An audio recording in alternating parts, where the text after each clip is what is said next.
அதாவது தமிழ்நாட்டில் இருக்கக்கூடிய புராண கதைகள், தமிழ்நாட்டில் விநாயகருக்கு பெரும்பான்மையான புராண கதைகள் இல்லை, வடநாட்டிலேருந்து வந்தது தான்.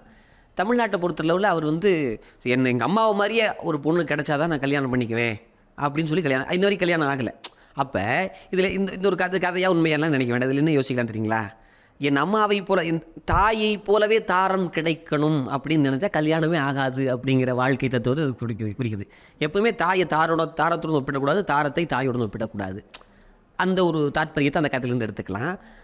வடநாட்டில் வந்து சித்தி புத்தி அப்படின்னு 2 மனைவியை திருமணம் செய்து கொண்டதாக கதைகள் இருக்குது, புராண கதைகள் இருக்குது.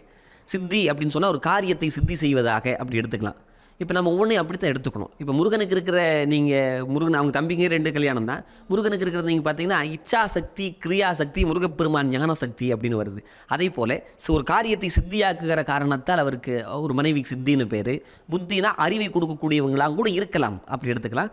தமிழ்நாட்டின் வழக்கத்தின்படி அவருக்கு திருமணம் ஆகலை, ஏன்னா தன்னுடைய தாயை போல் ஒருவர் வர வேண்டும் என்கிற கதை. அப்படின்னு என்ன அர்த்தம்? இன்றைக்கி இருக்கிற இளைஞர்களுக்கு விநாயகர் பெருமான் சொல்லாமல் சொல்கிறாரு, நீ அம்மாவை மாதிரியே மனைவி கிடைக்கணும்னு நினச்சா உனக்கு கல்யாணம் ஆகாது அப்படிங்கிற ஒரு சொல்லாமல் சொல்றாரு. குறைந்த விலை, நிறைந்த தரம், தங்கள் தேவைகள் அனைத்தும் ஒரே இடத்தில். ஜெயச்சந்திரன்.